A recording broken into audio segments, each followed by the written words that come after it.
कधी असं झालंय का की आपण एआयला काहीतरी विचारलं आणि उत्तर काहीतरीच आलं? हो, हे आपल्यापैकी अनेकांसोबत होतं. पण गंमत म्हणजे यात दोष एआयचा नाही तर आपल्या विचारण्याच्या पद्धतीचा असू शकतो. तर आज आपण प्रॉम्प्ट इंजिनिअरिंग नावाच्या एका जबरदस्त कलेबद्दल बोलणार आहोत. ही कला म्हणजे एआयकडून आपल्याला हवं तसं अचूक उत्तर काढून घेण्याची एक गुरुकिल्लीच आहे. चला तर मग बघूया ही शक्ती वापरायची कशी. बघा, अनेकदा काय होतं, आपण एआयला काहीतरी करायला सांगतो आणि जे उत्तर येतं ते अगदीच साधं किंवा कधीकधी तर पूर्णपणे निरुपयोगी असतं. साहजिकच आपल्याला वाटतं की या टेक्नॉलॉजीमध्येच काहीतरी गडबड आहे. पण जरा थांबा. खरी समस्या टेक्नॉलॉजीमध्ये नाही, तर आपण दिलेल्या सूचनेत म्हणजेच आपल्या प्रॉम्प्टमध्ये असू शकते. आणि ह्याच समस्येवरचं उत्तर आहे प्रॉम्प्ट इंजिनिअरिंग. आता हे नाव ऐकून घाबरू नका. हे काही रॉकेट सायन्स वगैरे नाहीये. ही फक्त एआय सोबत प्रभावीपणे संवाद साधण्याची एक कला आहे, एक पद्धत आहे. याच्या मदतीने आपण एआयला आपलं म्हणणं अगदी व्यवस्थित समजावून सांगू शकतो. मग प्रॉम्प्ट इंजिनिअरिंग म्हणजे नेमकं काय? अगदी सोप्या भाषेत सांगायचं तर एआयला एकदम स्पष्ट आणि नीट मांडून सूचना देणं. म्हणजे बघा, जसं आपण एखाद्या माणसाला एखादं काम नीट समजावून सांगतो, स्टेप बाय स्टेप, तसंच एआयला सांगणं महत्वाचं आहे. तरच ते आपल्याला हवं तसं उत्तर देऊ शकेल. चला एक उदाहरण बघूया म्हणजे लगेच लक्षात येईल. समजा आपण प्रॉम्प्ट दिला, व्यवसायासाठी जाहिरात लिही. आता यावर एआय काय उत्तर देणार? काहीतरी अगदी जनरल. पण त्याऐवजी आपण प्रॉम्प्ट दिला, लहान मुलांच्या कपड्यांच्या व्यवसायासाठी 200 शब्दांत मराठीत एक जाहिरात लिही. आता बघा, फरक किती मोठा आहे. दुसऱ्या प्रॉम्प्टमध्ये आपण काय हवंय, कोणासाठी हवंय, किती मोठं हवंय आणि कोणत्या भाषेत हवंय हे सगळं स्पष्ट केलंय. तर मुद्दा हाच आहे. या दोन्ही प्रॉम्प्टमधला फरक फक्त एकच गोष्टीचा आहे, तो म्हणजे स्पष्टपणाचा, क्लॅरिटीचा. आणि हाच स्पष्टपणा आपल्याला साध्या उत्तरांकडून थेट प्रोफेशनल रिझल्ट्सकडे घेऊन जातो. एक गोष्ट लक्षात ठेवा, जितक्या चांगल्या आपल्या सूचना तितके चांगले मिळणारे परिणाम.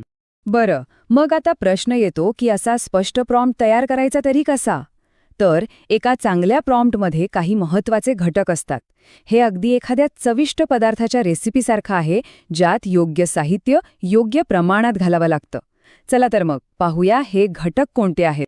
हे आहेत ते 5 मुख्य घटक. पहिला आहे भूमिका म्हणजे रोल. यात आपण एआयला एक तज्ज्ञ बनवतो, जसे की तू एक जाहिरात एक्सपर्ट आहेस. दुसरा घटक आहे कार्य म्हणजे टास्क. त्याला नेमकं काय करायचंय ते सांगायचं. तिसरा आहे पार्श्वभूमी म्हणजे कॉन्टेक्स्ट. उदाहरणार्थ, ही जाहिरात मुंबईसाठी हवी आहे. चौथा घटक आउटपुट फॉर्मॅट म्हणजे उत्तर कसं हवे, बुलेट पॉइंट्समध्ये की पॅराग्राफमध्ये. आणि पाचवा स्वर आणि लांबी म्हणजे टोन अँड लेंथ, जसं की सोप्या भाषेत आणि 100 शब्दांत. हे सगळे घटक एकत्र केल्यावर एआयला एक पूर्ण चित्र मिळतं आणि मग ते जास्त चांगलं उत्तर देऊ शकतं. हे घटक तर आता आपल्या लक्षात आलेत. पण हे सगळं एकत्र करून एक प्रभावी प्रॉम्प्ट लिहायचा कसा? काळजी करू नका, त्यासाठी सुद्धा एक अगदी सोपी 4 पायऱ्यांची पद्धत आहे, जी कोणीही अगदी सहज वापरू शकतं. ही आहे ती सोपी पद्धत. स्टेप 1, एआयला एक भूमिका द्या. म्हणजे त्याला सांगा की ते कोण आहे. जसं की तू एक एआय एक्सपर्ट आहेस. स्टेप 2, त्याचं कार्य स्पष्ट करा. म्हणजे त्याला काय करायचंय ते सांगा. उदाहरणार्थ, मराठीत प्रॉम्प्ट्सची काही उदाहरणे दे. स्टेप 3, शक्य असेल तर उदाहरणे जोडा. म्हणजे खराब विरुद्ध चांगला प्रॉम्प्ट कसा असतो ते दाखव.